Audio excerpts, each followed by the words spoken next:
الحمد لله الذي بيده تصريف الأحوال وتخفيف الأثقال والصلاة والسلام على محاسن الأفعال وعلى آله وصحبه المزارعين له في الصفات والأعمال أما بعد فأعوذ بالله من الشيطان الرجيم بسم الله الرحمن الرحيم تلك الأيام نداولها بين الناس صدق الله مولانا العظيم وصدق رسوله النبي الأمين المتين المبين المعين الكريم ونحن على ذلك لمن الشاهدين والشاكرين والحمدللہ رب العالمین۔ بخدا خدا کا یہی حیدر نہیں اور کوئی مفر مقر، جو وہاں سے ہو یہیں آ کے ہو، جو یہاں نہیں تو وہاں نہیں۔ کروں تیرے نام پہ جاں فدا، نہ بس ایک جاں دو جہاں فدا، دو جہاں سے بھی نہیں جی بھرا، کروں کیا کروڑوں جہاں نہیں۔ کروں مدح اہل دول رضا، پڑے اس بلا میں میری بلا، میں گدا ہوں اپنے کریم کا، میرا دین پا رہنا نہیں۔ بلغ العلا بکمالہ کشفت دجا بجمالہ، حسنت جمیع خصالہ، صلو علیہ وآلہ۔ واحسن من کلم ترقت عینی واجمل من کلم تلد النساء، خلقت مبرعا من کل عیب کانک قد خلقت کما تشاء۔ فرش والے تیری شوکت کا علو کیا جانے، خسروا عرش پہ اڑتا ہے پھریرا تیرا۔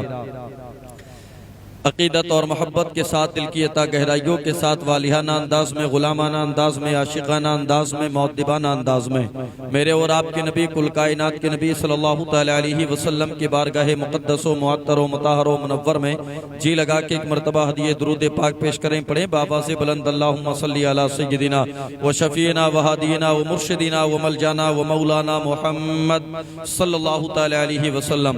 اعلیٰ حضرت امام احمد رضا خان فاضل بریلوی علیہ رحمت و رضوان فرماتے ہیں، سرور کہوں کہ مالک و مولا کہوں تجھے، باغ خلیل کا گل زیبا کہوں تجھے، تیرے تو وصف عیب تناہی سے ہے بری، حیرہ ہوں میرے شاہ میں کیا کیا کہوں تجھے۔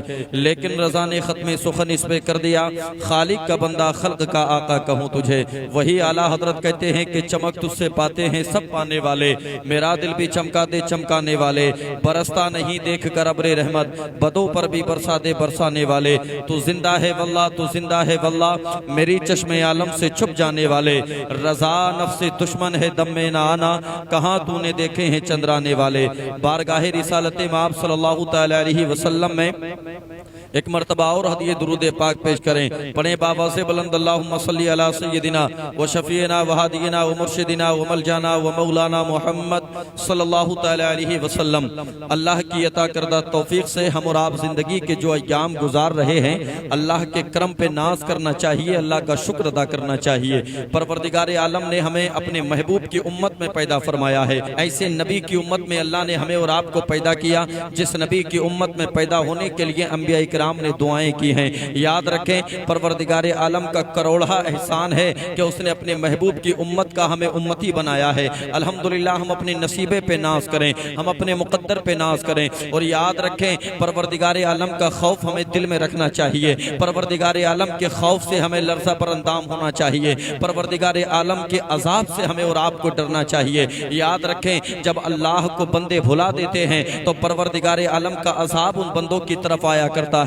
جب بندے اللہ کو بالائے طاق چھوڑ کر کے دوسری طرف اپنا راستہ اختیار کرتے ہیں، اپنے قدم کو راہ صراط سے ہٹانے کے بعد جب دوسری طرف اپنے قدموں کو لے کر کے جاتے ہیں تو پروردگار عالم کے عذاب میں گرفتار ہوتے ہیں۔ یاد رکھیں اللہ کا شکر ادا کریں کہ پروردگار عالم نے اپنے محبوب کا امتی بنایا ہے۔ یہ سجدوں کی توفیق اگر ہم کو میسر نہیں آ رہی تو کہیں ایسا تو نہیں کہ پروردگار عالم ہم سے ناراض ہو گیا۔ آج ہم اپنے آپ کو مسلمان تو کہتے ہیں لیکن ہمارے گھروں کے حالات مسلمانوں جیسے نہیں۔ آج ہم اپنے آپ کو مسلمان تو کہتے ہیں لیکن ہمارا چلنا پھرنا مسلمانوں جیسا نہیں۔ آج ہم اپنے آپ کو مسلمان تو کہتے ہیں لیکن ہماری زندگی کے لمحات مسلمانوں جیسے نہیں۔ میں کہوں گا آپ سے ذرا زندگی کا محاسبہ کر کے دیکھیے گا، اپنی زندگی کو ذرا الٹ کر کے دیکھیے گا۔ اگر آپ 20 سال کے ہو چکے ہیں، 20 سال کی زندگی کے لمحات اگر آپ کے گزر چکے ہیں تو خوش فہمی کا شکار ہونے کی ضرورت نہیں ہے کہ 20 سال ہماری زندگی گزر گئی۔ اور خدا کے بندے تیری زندگی جتنی بھی ہے دھیرے دھیرے یہ اختتام کی طرف جا رہی ہے، تو اپنی زندگی پہ نازا ہوتا ہے۔ ہماری 20 سال کی زندگی گزر گئی، ہماری 20 سال کی زندگی گزر گئی۔ اللہ اکبر، 20 سال کی زندگی گزر جانے کے باوجود بھی تو اپنی زندگی کو دیکھ کے تو نے اپنی زندگی میں کتنی نمازیں پڑھی ہیں، تو اپنی زندگی کا محاسبہ کر کہ تو نے اپنی زندگی میں کتنے روزے رکھے ہیں، تو اپنی زندگی کا محاسبہ کر اور دیکھ کہ تجھ پہ اللہ نے حج کو فرض قرار دیا تھا، مالک نصاب بنایا تھا تجھے،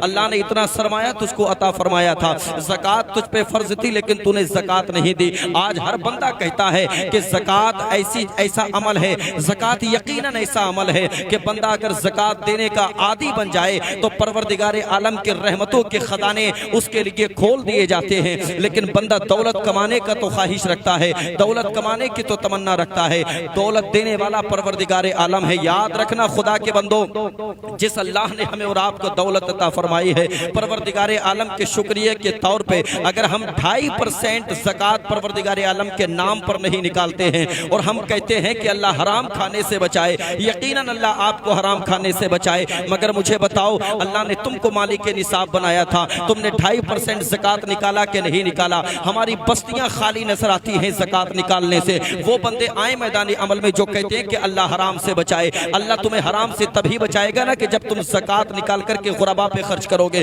اللہ تم کو حرام سے تبھی بچائے گا نا جب تم زکوٰۃ کا پیسہ نکال کر کے مساکین پہ خرچ کرو گے۔ خدا کے بندو، یہ زکوٰۃ مالک نصاب کے لیے حرام ہوا کرتی ہے، ہماری توجہ اس طرف نہیں جایا کرتی، ہم کبھی زکوٰۃ نکالنے والوں میں شامل نہیں ہوا کرتے، زکوٰۃ کے منکر بھی نہیں ہوتے لیکن زکوٰۃ نکالنے کے بھی عادی نہیں ہوتے۔ یاد رکھیں دولت کمانا بڑی بات نہیں ہے، قارون کا اتنا بڑا خزانہ کہ اس کے خزانوں کی چابیاں سواریوں پہ لد کر کے جایا کرتی تھی، لیکن خدا کے بندو جب بھی بارگاہ خدا میں دعائیں کیا کرو پروردگار ہمیں دولت عطا فرما، تو ساتھ میں یہ بھی دعا کر لیا کرو مولا ہمیں قارون کا خزانہ نہیں چاہیے، عمر فاروق اعظم کی سخاوت والا خزانہ چاہیے۔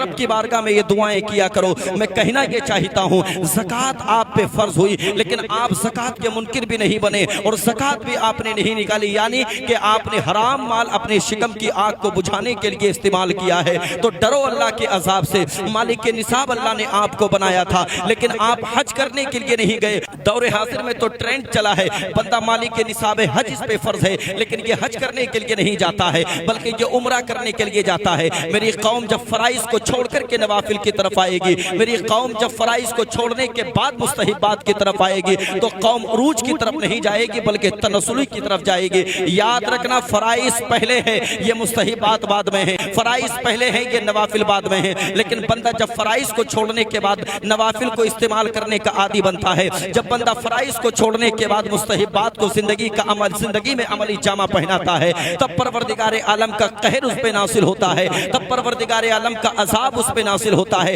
آپ اپنی زندگی کا محاسبہ تو کریں، مرنا کس کو نہیں ہے، کون دنیا سے نہیں جائے گا، سب کو دنیا سے جانا ہے۔ ایک دن آئے گا موت کا فرشتہ تمہیں آغوش محبت میں لے کر کے چلا جائے گا، اس قبر میں جاؤ گے جس قبر میں تمہارے ساتھ میں تمہارا کوئی اپنا عزیز نہیں ہوگا، اس قبر میں جاؤ گے جس قبر میں تمہارا کوئی رشتہ دار نہیں جائے گا۔ خدا کے بندو قبر میں تنہا تم کو جانا ہے تو پھر قبر میں کون سی چیز ساتھ جانے والی ہے؟ پیغمبر اسلام نے فرمایا تمہاری زندگی کے عمل ہیں جو تمہارے ساتھ قبر میں بھی جائیں گے اور میدان حشر تک تمہارے عمل ہی تمہارے کام میں آئیں گے۔ اللہ نے زندگی عطا فرمائی ہے، اس زندگی کو غنیمت جانیے گا، رب کی بارگاہ میں رو رو کر کے دعائیں کیجئے گا، پروردگار عالم کی بارگاہ میں توبہ و استغفار کیجئے گا۔ یہ غنیمت نہ جانے کہ اللہ نے 20 سال کی زندگی عطا فرمائی، 40 سال کی، 50 سال کی، 60 سال کی زندگی عطا فرمائی۔ خدا کے بندو تمہاری عمریں چاہے جتنی لمبی ہو جائیں لیکن مجھے بتاؤ کہ اللہ نے تم کو توبہ کی توفیق کتنی مرتبہ عطا فرمائی؟ مجھے بتاؤ کہ رب کی بارگاہ میں جا کر کے تم نے پیشانی کو کتنی مرتبہ جھکایا؟ مجھے بتاؤ کہ رب کی بارگاہ میں جا کر کے استغفار تم نے کتنی مرتبہ کیا؟ رب کی بارگاہ میں جا کر کے ندامت کے آنسو کتنی مرتبہ بہائے؟ آؤ دیکھو اللہ کا عذاب کیسے آتا ہے۔ حضرت نوح علیہ السلام کو نہیں جانتے آپ؟ حضرت نوح علیہ السلام نے 1500 سال تک اپنی امت کی رہنمائی فرمائی۔ اللہ نے حضرت نوح علیہ السلام کو دنیا میں بھیجا، 1500 سال تک رہنمائی فرماتے رہے، پیشوائی کرتے رہے، لیکن اللہ نے فرمایا نوح یہ تمہاری امت ہے، تمہاری قوم ہے، یہ تمہاری بات کو تسلیم نہیں کرتی، اب تم پاس آ جاؤ، اب ہم اس کو اپنا عذاب دکھائیں گے، اس قوم پہ اپنا عذاب مسلط کریں گے۔ تاریخ بتاتی ہے 1500 سال تک نوح علیہ السلام سمجھاتے رہے لیکن قوم کے دماغ میں نہیں پھنسنے پائی، لیکن قوم راہ راست پر نہیں آئی تو پھر اللہ کی طرف سے عذاب آیا، اور عذاب بھی ایسا آیا اللہ نے فرمایا نوح ایک کشتی تیار کرو۔ حضرت نوح علیہ السلام نے کشتی تیار کی،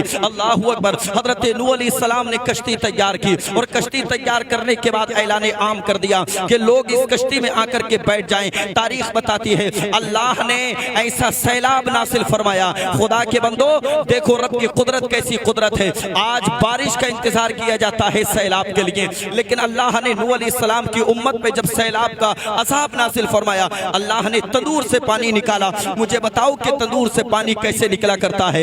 یہ اللہ ہی تو ہے جو تندور سے پانی نکالنے پہ قادر ہے۔ اللہ اکبر، یہ اللہ ہی تو ہے جو سمندروں میں مچھلیوں کو غذائیں دیتا ہے۔ یہ اللہ ہی تو ہے جو پتھر کے اندر کیڑے اور مکوڑوں کو اللہ رزق عطا فرماتا ہے۔ حضرت نوح علیہ السلام سے فرمایا اپنی قوم کو لے کر کے کشتی میں بٹھاؤ اور لے کر کے چلو۔ اللہ اکبر، حضرت نوح علیہ السلام نے کشتی بنائی، اعلان عام کیا کہ کشتی میں آ کر کے بیٹھ جاؤ۔ سیلاب کی صورت میں عذاب الہی نوح علیہ السلام کی قوم کی طرف مسلط کیا گیا۔ اللہ اکبر، اللہ کے نبی حضرت نوح علیہ السلام کے سارے امتی سیلاب کی زد میں آ گئے، سوائے ان کے جو کہ نوح علیہ السلام کی کشتی میں بیٹھے ہوئے تھے، وہی باقی رہے جو نوح علیہ السلام کی کشتی میں سوار ہو گئے تھے۔ اللہ اکبر، میں آپ کو بتانا یہ چاہتا ہوں اللہ کا عذاب آتا ہے جب بندے فیصلہ نہیں کرتے، انصاف نہیں کرتے، جب بندے منصب ہونے کی بنیاد پہ، اقتدار ہونے کی بنیاد پہ، عہدہ ہونے کی بنیاد پہ جب اللہ کے بندوں کے درمیان میں انصاف نہیں کرتے